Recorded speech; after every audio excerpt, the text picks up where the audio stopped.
Welcome to this workshop, Beware the Media, Managing Emotions in Challenging Times. I am Janelle Cross. Most of today's workshop comes from a presentation called Media Replay, produced by one of our investment partners, Hartford Funds. Let's get started. Today's headlines may seem scary, so scary that playing it safe may seem like the only rational strategy. However, most headlines aren't exactly new news. In the past few decades, we've seen repeating patterns of crises. Let's look at some of the headlines from the past. How about this one? Social Security's Coming Crisis, from the Washington Post, September 1974. Or No Way Out of This Unemployment Crunch, a March 1983 headliner from U.S. News and World Report. Or how about Warning, Further and Maybe Bigger Federal Bailouts Ahead, from Time magazine, December 1989. Yet despite all these crises, over time, the market continued to go up. Recognizing that most news isn't actually new is one thing, but more important is recognizing how these headlines influence our behaviors. Let's talk about how these headlines drive our emotions and can cause us to make mistakes, and what we can do to keep emotions and mistakes at bay. The news is here, there, and everywhere. Our 24/7 news cycle makes it easy to get caught up in the crisis du jour, and that negativity can fill us with worry and anxiety and change our outlook for the worse. We're exposed to more news than ever before. In 2020, more people got their news from smartphones than from televisions. We basically have a media whirlwind in our pocket every minute of every day. The 24-hour news cycle provides almost immediate record of what's happening throughout the world. And since we are basically a society of ambulance chasers, the more dramatic or sensational, the more the headline sells. The constant onslaught of news makes it difficult to distinguish fact from fiction and to maintain our perspective. The other downside of the easy access to the 24/7 news cycle is we're consuming more of these headlines than ever before. A 2018 Nielsen study revealed that we are watching over 30,000 minutes of news a year. That's over 500 hours of headline consumption. And while not all news is bad, given that negative news sells better, odds are you're consuming more minutes of negative news than those feel-good stories. Let's look at how the media informed us during the first months of the COVID pandemic. From January through July, 91% of U.S. news headlines were negative, compared to 54% in foreign press and 65% in scientific journals. But our pessimism as a nation seems to be more of a habit than a response. From 2009 to the beginning of 2020, we experienced the longest bull market ever. But during most of that bull run, the majority of Americans believed our economic situation was negative.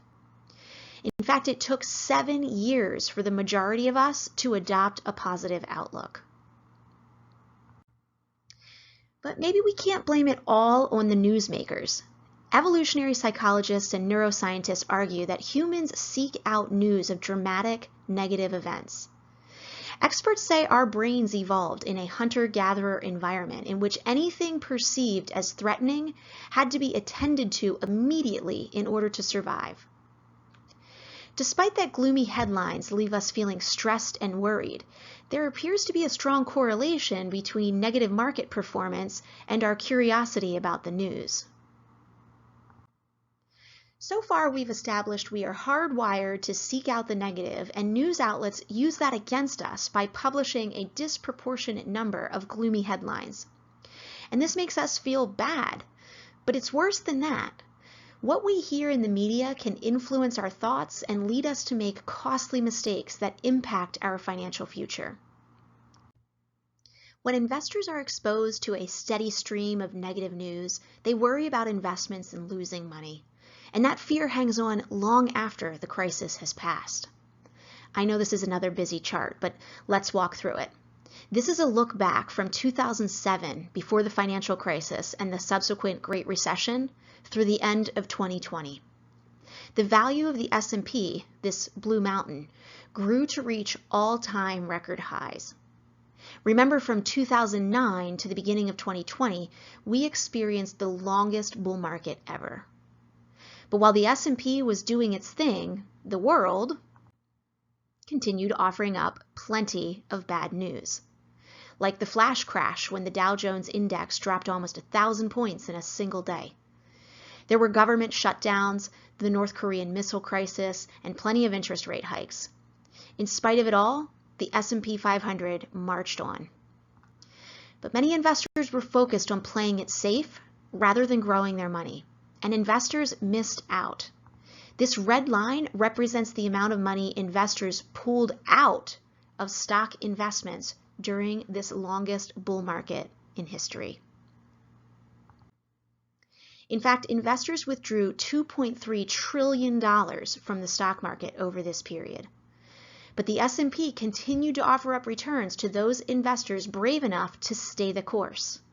From the end of the financial crisis through the end of 2020, the S&P index value rose more than 600%.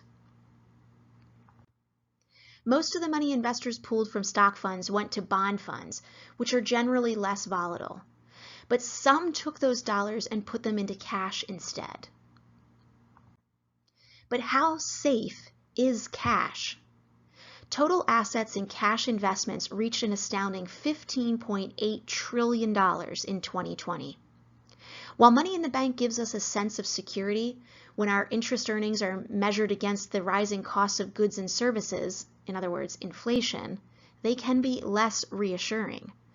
In fact, after considering inflation, CD investors have been losing for the past 5 years.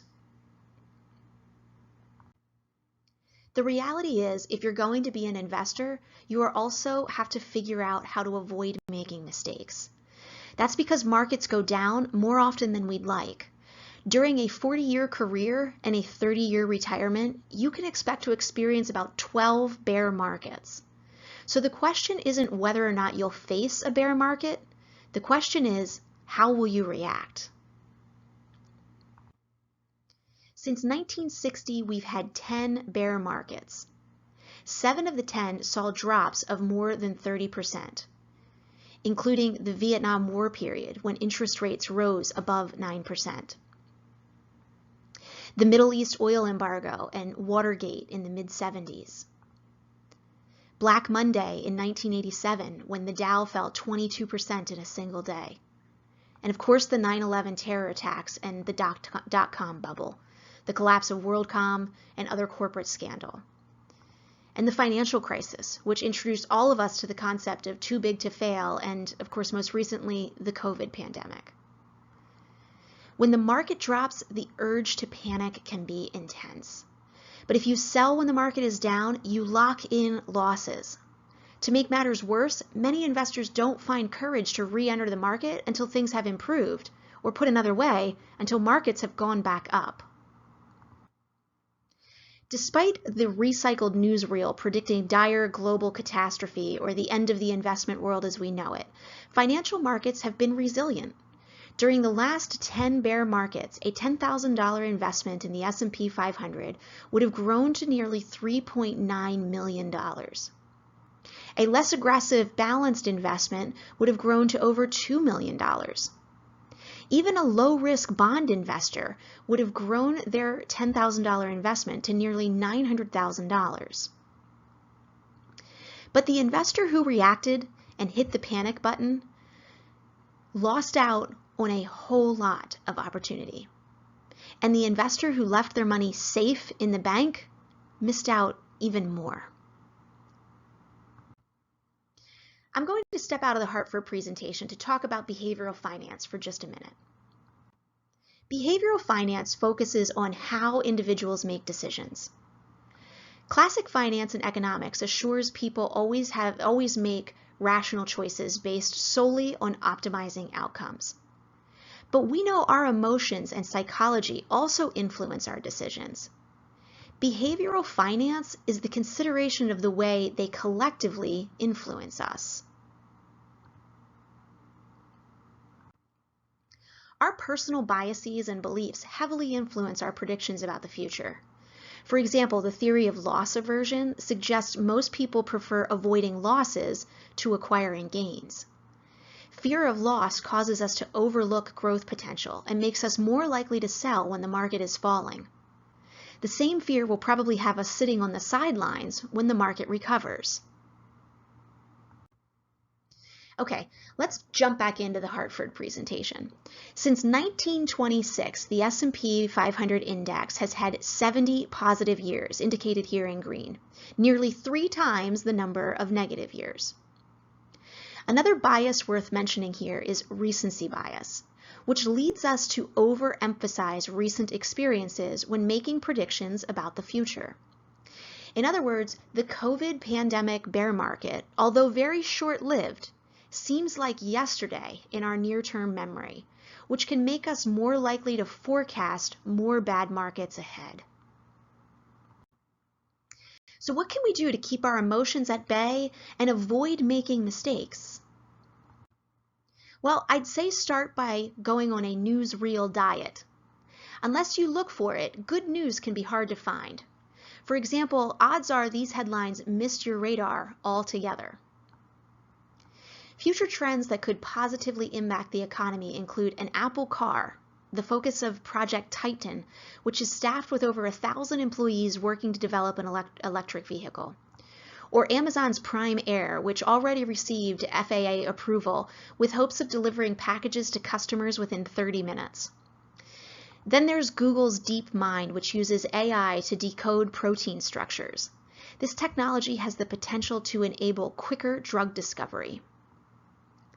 There's the Bio Button, a coin-sized disposable wearable device to continuously monitor our health, leading to faster diagnosis and treatment of illness. And then Elon Musk is always up to something, including a $100 million contest to develop carbon capture machines to remove CO2 from the air and either bury it or convert it to something more useful.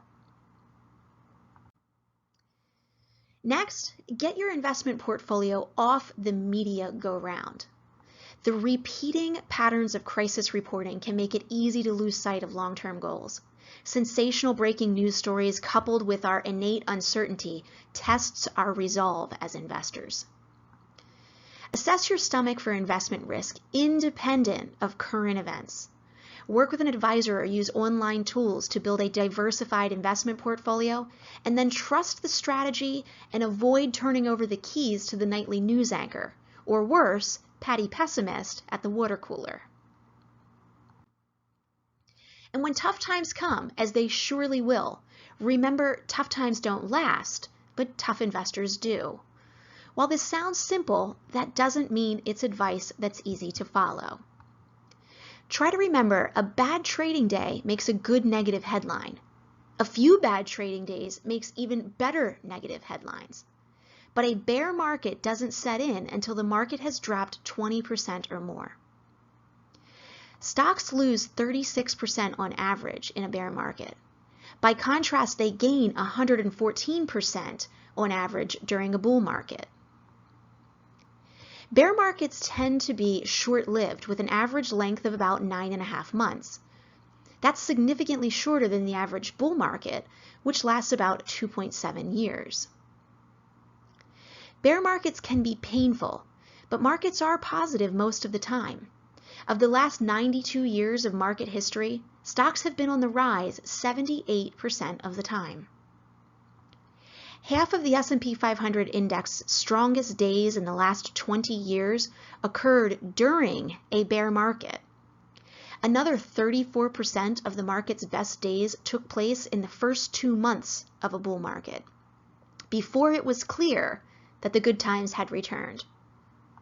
The markets rally without warning, and even bear markets offer up opportunity. That's why we believe the best way to weather a downturn could be to stay invested, since it's difficult to predict, even identify, the market's recovery. As we wrap up, I'll share one of my favorite quotes with you. This one is from Michael Lewis, the author of The Big Short. How many times does the end of the world as we know it need to arrive before we realize it's not the end of the world as we know it? Never make an irreversible decision without talking to an advisor. We can help you sort through what you see and hear in the news and distinguish between valuable information and media noise. We will remind you of the goals and long-term plans you have in place and remind you that they were built to weather good times and bad ones too. Being worried and nervous is completely normal. As you saw here, we're bombarded with things that exacerbate those concerns. But we can help you stay focused on opportunity. We can help you build risk management strategies that give you peace of mind and that you'll be able to weather the storm and reach your long-term goals. There's lots of resources in MoneyNav for this and many other financial topics, but you can always meet with a coach as well. Schedule right from your MyMoneyNav dashboard or email yourfinancialcoach@moneynav.com. If you haven't already, a great next step is to complete the MoneyNav assessment. Your responses are used to build a personalized set of best next steps or money moves to get you on track and moving forward.